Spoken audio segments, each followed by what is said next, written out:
your students over here the Malagos way of greeting. Ayun, ano po yung sabi niya? It's Madayaw. Because here in Malagos Garden Resort, we always greet our guests with mabuhay og madayaw.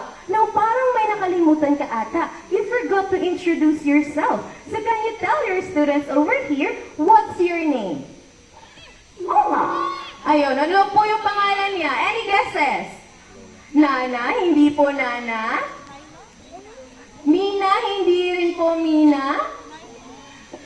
Donna, hindi rin po Donna. Let's try it one more time. Everybody, let us all listen carefully. What's your name again? Mona. Ayun, any guesses? Mona, hindi po. Wowa, hindi rin po. Lola, hindi rin po Lola. So allow me to introduce our star teacher this morning. This is actually Donald, our African gray parrot. Naka, pasensya na po kayo. British accent kasi talaga yung mga ibon namin dito sa Malagos. Just kidding aside, so Donald over here already welcomed you the Malagos way and already introduced himself. So now it's your time to greet Donald. So can everybody please say, "Good morning, Donald!" Good morning, Donald! Oh, Donald, good morning daw. Anong dapat mong sabihin? Morning. Ayan, so as part of our GM, ito naman. And Kuya Jeffrey, ano yung gagawin ni Nigel for birthday celebrants this morning? Sing and dance. Naku, magsising and dance daw si Nigel. Sige nga, tingnan nga natin. Music, maestro! We have Nigel turning around, swaying side by side.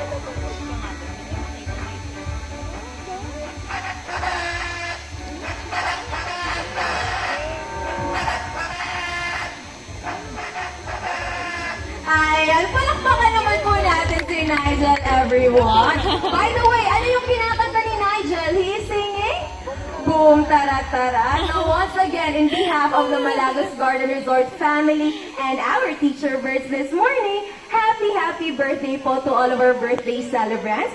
And may you have many more birthdays to come. So that's it for Nigel. Can everybody please say bye, Nigel? So, nag-ring na po yung bell, which could only mean that we are now bound to our next class. But before we proceed to that, let me first can barely fly. Winners team back to health, and Kapitan is now one of our swiftest flyers. Can everybody please say hi, Kapitan? Now, as part of our recess time, as you can see, Kapitan is eating something over there. Now, ang tanong, ano kaya yung kinakain ni Kapitan? What do you think is Kapitan eating? He is eating meat, that's right, because Kapitan is a raptor bird. And raptors are type of birds who eat meat like fish, rabbits, beef, rats, at iba pa. Now, did you know there's actually two types of raptors? The diurnal and the nocturnal raptor. Kapitan over there is a diurnal raptor or a bird na gising sa umaga. So, who can give me an example of a nocturnal raptor or a bird that is awake at night? Owls, that's right. So may I ask everyone to please look at the right side of the amphitheater? Let us all be silent, everyone. And we have over there Brian, our Philippine eagle owl. So while Brian was flying from the window pane up until here, did you happen to hear anything? May narinig po ba kayo? I'm sure wala. That's because owls do have a silent flight pattern. Literally, hindi nyo po sila maririnig na lumipad no matter how hard they flap their wings. And that's because of their fine set of feathers.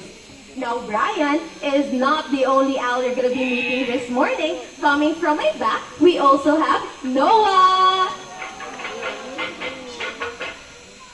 Everybody meet Noah, one of the most beautiful owls that we have here in Malagos Garden Resort.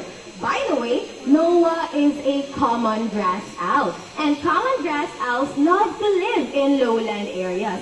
And usually, dito sila nakikita ng ating mga farmers while they are tending their lands.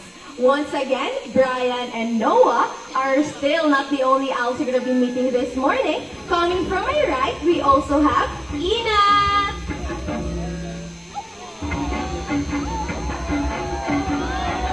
Ladies and gentlemen, meet Ina, our Everett Stops Owl. Now I'd like to ask everyone, nakikita ba ng lahat si Ina? Can everybody see Ina? Very good. So Ina might be small, but Ina actually has the biggest story out of all the owls that we have here. Ina was donated to us by the principal and teachers of Inayangan National High School, thus her name. Her nest fell from a tree during a strong rain, and they were supposed to be a brood of 3, but only Ina was able to survive. That is why Ina might be small, but she is considered to be one of the strongest owls that we have here in Malagos Garden Resort. So can everybody please say hi, Ina? So now by now, yung... Ayan, so si Terry po ay isang Mindanao Tariktik Hornbill o isang Mindanao endemic bird. That means, dito lamang po sila sa Mindanao makikita. So if you're visiting from Luzon, from Visayas, or from other countries, you are very fortunate because you are able to see this Mindanao endemic bird. You know what? There's actually a sad story about this bird because their population is continuously decreasing because of deforestation. Dahil tayong mga tao, hindi na po natin napapansin na unti-unti na po natin nakukuha para lesser carbon emission and safe sa environment. So palakpak naman po for Rookie and Kaka, everyone. Nung tapos na po nakapag-warm up ang ating mga players, ako po yung maging referee. Ano pa po ba yung kulang natin? Wala? Cheerers! So this side, after this side, I want you all to cheer for Rookie. When I say let's cheer for Rookie, you would say, Rookie! Rookie! And then this side, after this side, I want you all to cheer for Kaka. When I say let's cheer for Kaka, you would say, Kaka! Kaka! Okay? Now can I hear the cheer from the team? Rookie! Naku! Ang hinarap, tinatawanan kayo ni Kaka. So this time, with energy, can I hear the cheer from the team? Rookie! Dahil ang looking for, magpapatalo po ba ang team Kaka? Energetic ng team Kaka. I think everyone is ready. Players are ready. Get set. Play ball. Let's cheer for our team.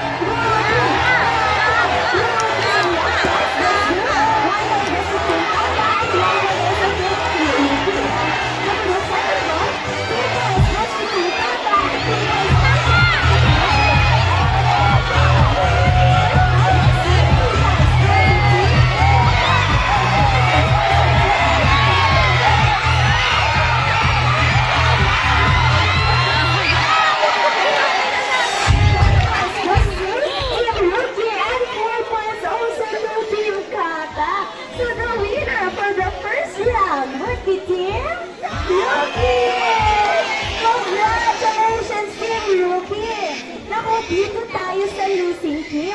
Kuya Jeffrey, ano bang nangyari kay Kaka? Naku, sabi ni Kuya Jeffrey, pinagbigyan na raw po yung Team Rookie. Naku, Team Kaka, papayag po ba kayo na walang rematch?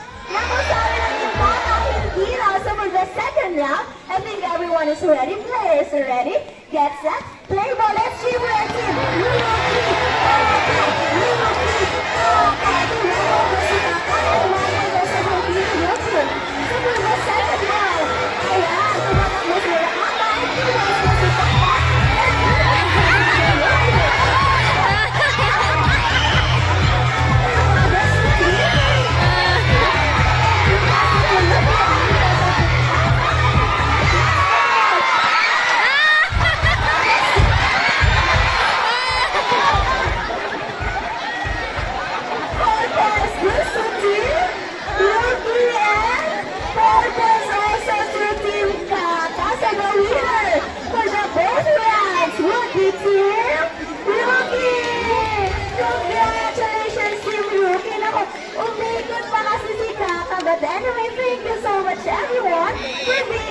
good sports. So that's it for Kaka this morning. Can everybody please say bye, Kaka? Now, of course, dahil nanalo raw po si Rookie, magbi-victory dance move raw po si Rookie. Sige nga, Rookie, ano nga ang victory dance move mo? Ayan, umiikot-ikot si Rookie for his victory dance move. Pero 2 steps raw po ang dance move ni Rookie. Sige nga, Rookie, ano nga ang second step? So we have Rookie over there doing his signature dance move, the headback. Now, bago na po papasok si Rookie sa classroom, Rookie would like to say to everyone, bye everyone! Bye everyone! Now, of course, many were asking, no, paano ba raw natin malalaman kung babae o lalaki po bang isang cockatoo? As that, it is equally very important to save some of our resources, just like food and water. Because after all, it is not always every day that we get to enjoy the luxuries that we have right now. So for the next part of the class, I need everyone to be a bit serious now because I want to talk about climate change. Now, climate change is a global problem we face today. Heat waves are crazy in summer. Sobrang init po kapag summer and our glaciers are melting. And recently, natatama na po tayo ng maraming bagyo which disrupts a lot of livelihoods and homes. We in Malagos believe that collectively, we can do so much. And the first step, or one way we can do to help save Mother Nature, is to learn how to properly segregate our waste. Now, Blue will be teaching us this morning. May nakita ang plastic si Blue, and according to Blue, ang plastics raw po ay, okay Blue, is it non-biodegradable or biodegradable? Okay, according to Blue, ang plastics raw po ay non-biodegradable or di nabubulok. Palakpak naman po for Blue, everyone. And this time around naman, may nakitang dahon si Blue. And according to Blue, ang dahon raw po ay, okay Blue, is it non-biodegradable or biodegradable? And according to Blue, ang dahon raw po ay biodegradable or nabubulok. So that's it for Blue this morning. Can everybody please say bye, Blue? Now, of course, it is very important to stress now that climate change is not only harmful to the environment, but it is equally very harmful to the society. One protector of the environment that we'd like to mention and honor are the Bagobos.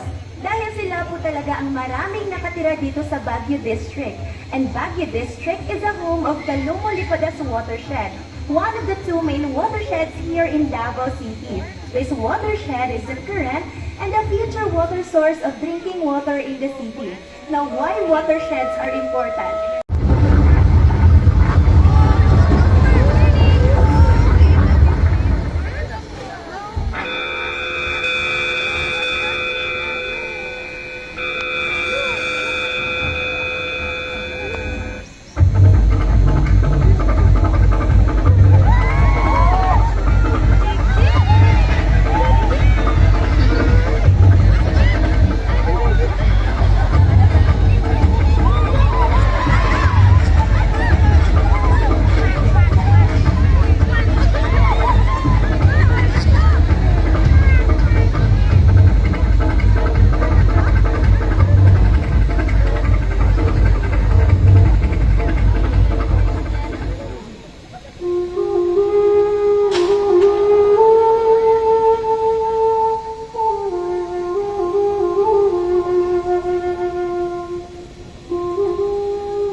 Earlier, you might have noticed that our tribal chieftain was praying for the birds for divine intervention.